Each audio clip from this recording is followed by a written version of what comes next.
and we'll walk around the compound.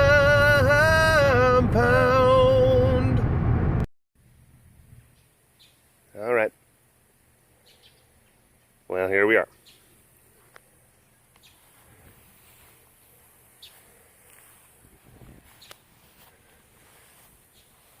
Of course, many of you know what this means, what I'm showing you right now. For those of you who are not able to put all the pieces together, Miss Akari is no longer with us. Her condition had not improved. She wasn't eating. Swelling kept on happening. Her quality of life was significantly diminished, and made the decision to end her suffering and put her to sleep. After we had opened her up, of course, on the side of her head, there were still pieces of cancer inside her lymph nodes, and then some of her internal organs, her lungs, covered just in tumors. So, it was time. It was time. Hi, beautifuls. Hi, Miss Rasa. Hi, baby. Yeah, it stinks. But Akari made it to 16. And hi. So look, it's not. I wouldn't file it under the realm of, great tragedies. I mean, 16 is old age. Yes, some cats make it longer. Some cats don't make it as long as that. But that's 16, 17, 18 years. That's kind of that, yeah. That's just how it is. Some cats have different genes.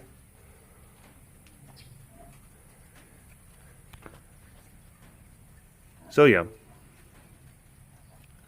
Very sad. But well within the timeline that you would say was in the natural order of things.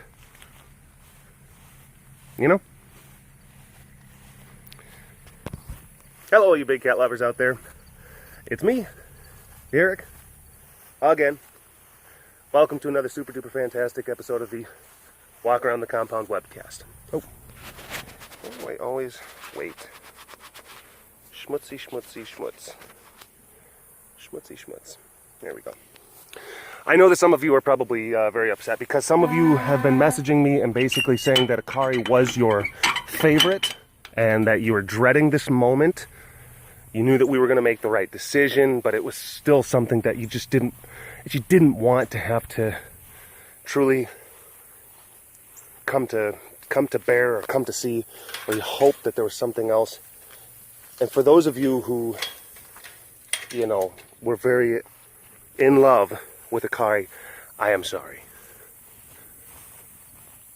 I am. But, like I said, take comfort in the idea that she is no longer suffering. And it was, near the end there, it was clear. It wasn't, things weren't improving. It was not getting better. Wondering if there's any lemurs out here. Nope, they're all inside, and I don't have a key.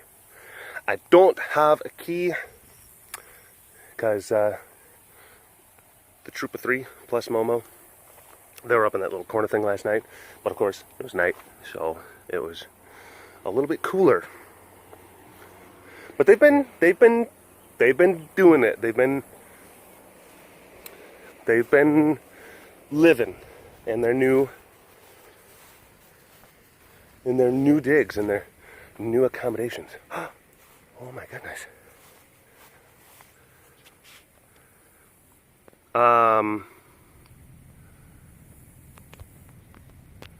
Recently, one of our younger volunteers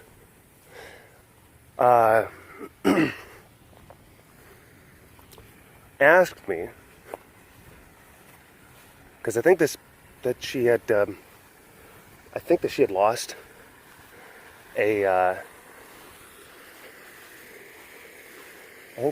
like a pet, or maybe she was even talking about one of the other animals here that she was particularly close to.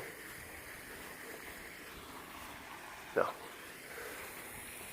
And she asked me, like, well, Derek, how do you handle? And she said, like, I know that the answer, like, you focus on the ones that are still living. You focus on the ones that are still living, and then you move forward. And the ones that are still living, they still need our love and they still need our help. She's like, I know that. But is there anything else for dealing with and coping with losing animals or even people that you love? And it's one of those kind of things where maybe you already know. It's like you know the answer because maybe there's an intrinsic kind of thing, some sort of code, I guess, that you have that is internal to you, but you just haven't had the opportunity to actually verbalize it, or maybe it didn't get asked of you in the way that this person asked it of me. So then it causes you to have to kind of think about it for a bit. And then actually define that which you already kind of intrinsically know.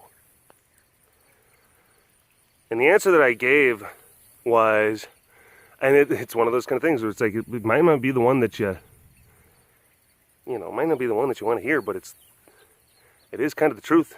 And it's how I think that, you got to kind of approach a lot of things in life. Basically, just understand and accept the fact, the very universal fact, that life is full of suffering. It just is. And there's nothing you can do about it to avoid it. There's nothing that any one of us can do to ultimately avoid suffering within one's own life. Nothing. Be it physical, spiritual, emotional, no one gets through life unscathed. No one gets through it without suffering. So, when you look at all these animals, and you love them. And that was a big part of what she said. Like, how do you go on, like, loving these animals and putting your love into them, knowing that it's going to end up in pain? And it's basically just the answer to that is just that. Just knowing that, accepting that. A lot of people want to just go through life not acknowledging the element of suffering, or thinking that they can do anything to truly just avoid it altogether. Or they want to pretend like it doesn't exist, or that there's a way to magically just get rid of it. It's not the case. I know that unless something happens to me, that someday I'm going to say goodbye to these boys that I love very much. They're young. Hopefully that day doesn't happen for a long time. But someday I will. And someday I will be putting them into the ground. And I will be horribly distraught.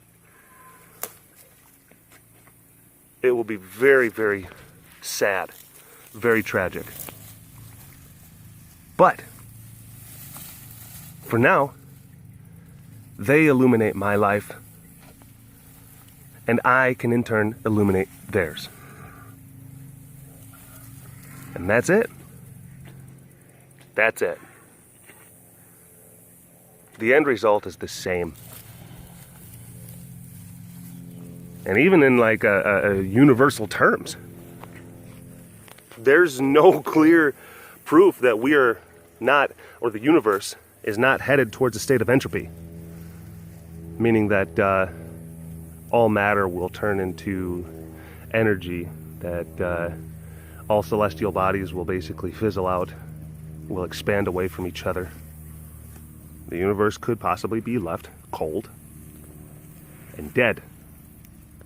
Unless there's a big crunch. There's all sorts of things that could happen that we just don't know about. We're uncovering things. It's a process. It takes time. It takes time to learn this stuff. What was that?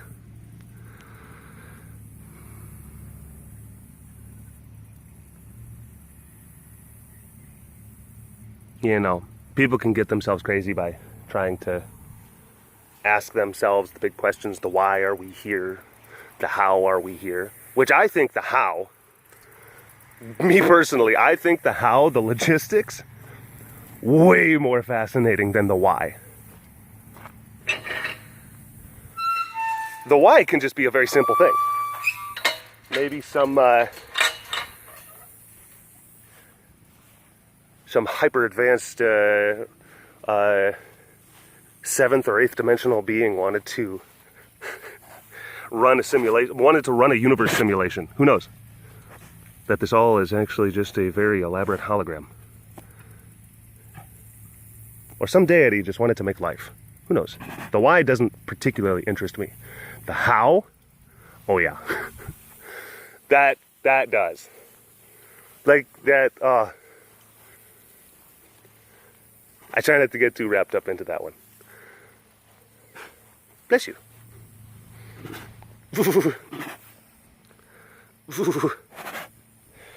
But anyway, yeah, life is suffering. There's joy in it too, but it is. It's tragic, and the most courageous thing that you can ever do is to know this, to accept it, and still move forward. And try to do something. And try to make yourself a better individual. And try to help those around you. It's in my opinion, that is the most courageous thing that a person can do. That's actually one of the underlying tenets of, and this is like beyond going beyond the supernatural or faith-based elements. It's actually one of the underlying tenets of Christianity. And that's why those are, stories that resonate still, like thousands of years later, because it's basically saying just like, understand that life is suffering. What are you going to do about it? Go forward bravely anyway. So, yeah. You can see those types of stories. They pop up in a lot of different historical contexts.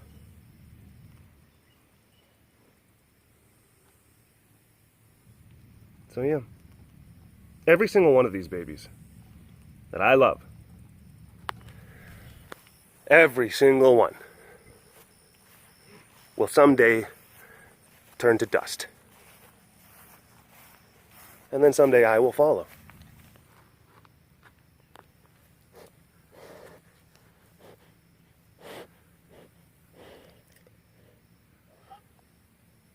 But hopefully between now and then, we can do some good things.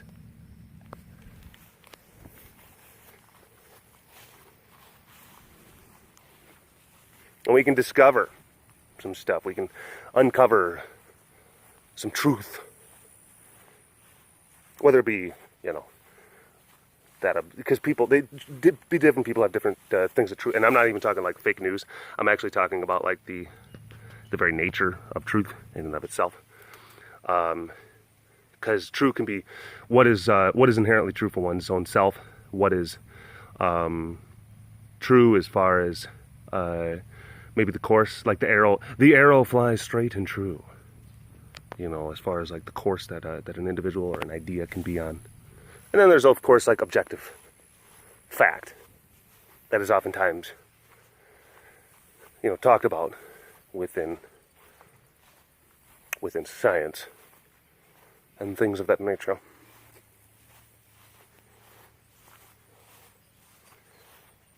Regardless, life is it's an interesting kind of thing. It's an interesting ride that we are all on. We have no choice. There's no height limit. There's no age restriction.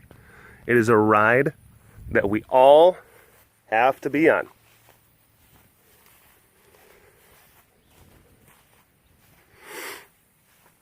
And the thing about it though is that when I say this is certainly not to say like life is suffering. It's not to simply.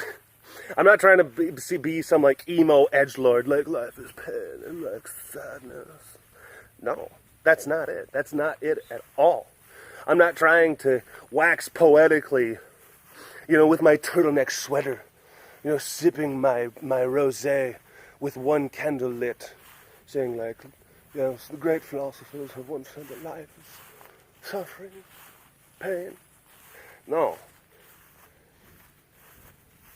It's more than that.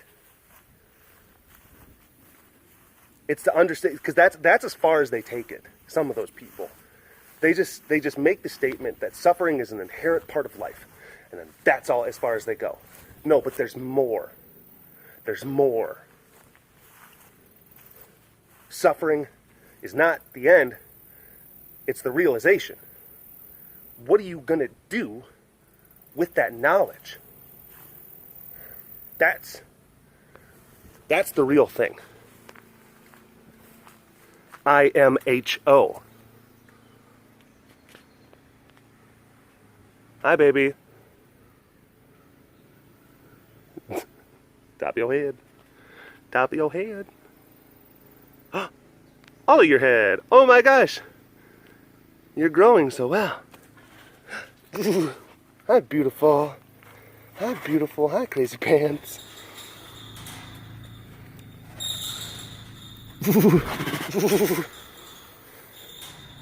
So, yeah. You have lots of rubs. Okay, I'm not going to go away because they're actually being very sweet. And I have to be able to tell you that you're a good girl when you are being a very good girl. And what you doing over here? Let's see if I can get the... There we go. I'm always worried that when I do this that I'm going to drop the camera inside her enclosure. Oh, that would be awkward. That would just be awkward. See, I can't unzoom now.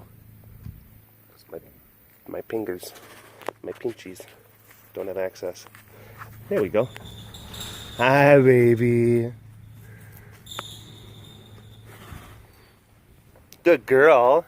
Good Melita. Good girl. Always got to tell them that they're being good when they're being good. Hi. Hi, baby. Hi, good girl. I love you. So that's to answer that question. Like, how do you cope? How do you go on? Yes. Yeah. The ones that are still there. Yeah, that's a major tenet. But I mean, to really temper that idea into your psyche is just, there's, again, like I said, there's no magical words. Because everyone, a lot of times, they think, I don't know, they think that they can just say the one thing that's going to make everything better. That's gonna change another person's hardline position, or is going to just immediately fill them full of revelatory understanding. But true, like, revelatory understanding, I mean, it has to come through a long period of thinking and just analyzing angles and contemplating and actually, and even like letting your subconscious mind process information beyond your knowledge.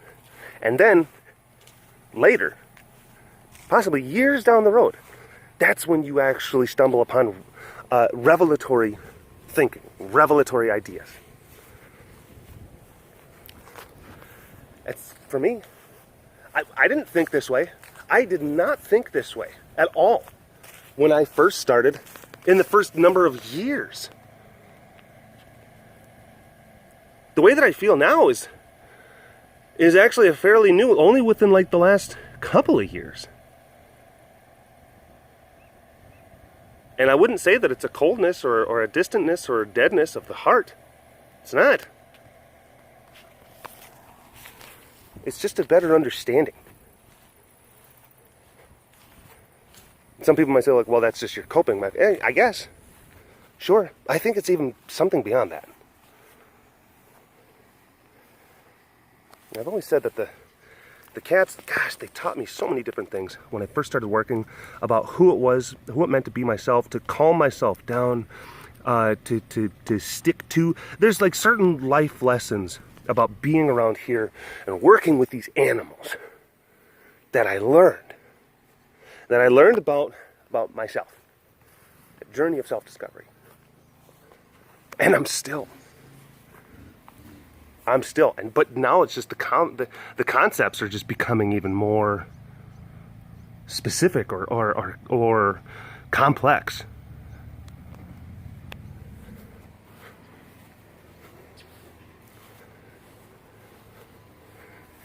That it's going beyond the realm of just, trying to, engage more in kind of self-help guruship and going more into a realm of self-actualization.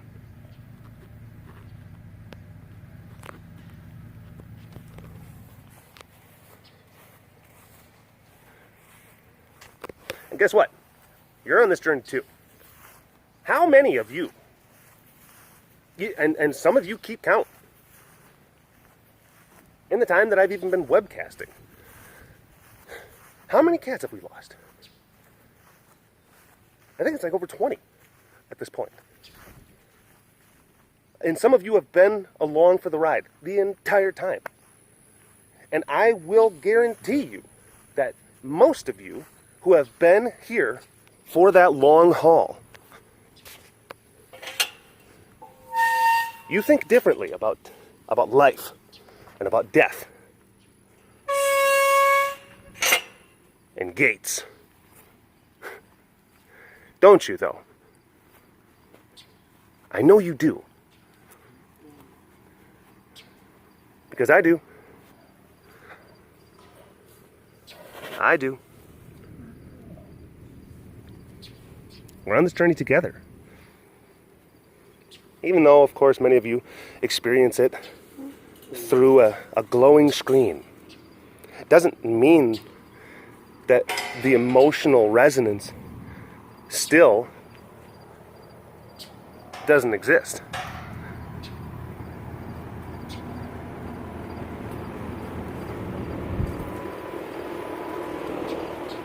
Then there are people, and we've seen them, who they will actively they say, I can't do this, and they unsubscribe, they unfollow. We've seen them, and I don't disparage people for doing that. I don't. To each their own, and everyone is an amalgamation of experiences. Hi, buddy. Hi, mister. An amalgamation of experiences, social upbringing, physiologic aspects, genetics. I mean, everyone is a mixed bag of a lot of different stuff. And they are going to react to different things in different ways. So I can't sit there and say just like, you know, like, you just can't, like, I'm not, you know, you just can't handle this stuff. But sometimes I will say, for some of those people, I do wonder if I wonder if they're doing themselves a disservice in the long run by, I guess, denying themselves the opportunity to maybe understand, or I guess internalize some of these things that are bigger than ourselves. You know? So when they say that they can't follow anymore, I don't get mad because I lose a follower or support or something like that. A lot of times I get upset that maybe they won't be able to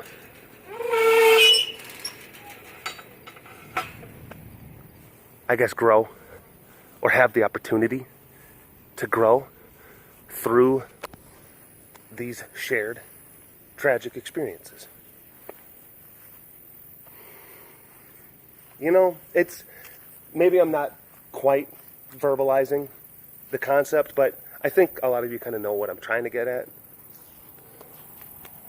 All right, let's see if we can add some light to this darkness, this heaviness. Cassie, what's the meaning of life?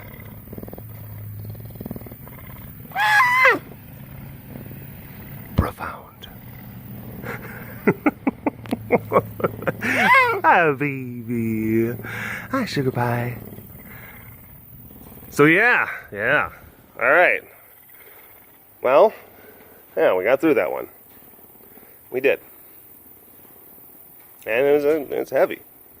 It was heavy, definitely. It was definitely heavy. I know there's more cats that we can get to, but I think that's probably this is a good place to end this one. I know that some of you probably really like the conversation. Some of you probably are having, maybe you're feeling, I don't know, your heads are kind of a little woozy right now. Of course, some of you are probably still reeling from just the news of Akari. There's a lot of different emotions that I'm sure a lot of people are experiencing right now. That's fine. That's okay. We all have to kind of, you know, we are all individuals. And we all have to understand that, embrace that element of ourselves. Yes, we are part of a collective. We're part of a group, the Pride. But that group is comprised of multiple different little individual components, and each of those individual components are going to deal with these events in their own unique manner. Myself included. I loved Akari. I'm going to miss her. But like I said, during the time that we had with each other, she illuminated my life. I illuminated hers. And now we just got to move forward. That's all we can do. Anyway, thank you, folks, for watching. Thank you for subscribing, if you do. If you don't subscribe, consider it, hitting that button. And, yeah, I'll talk to you later, okay? Bye-bye.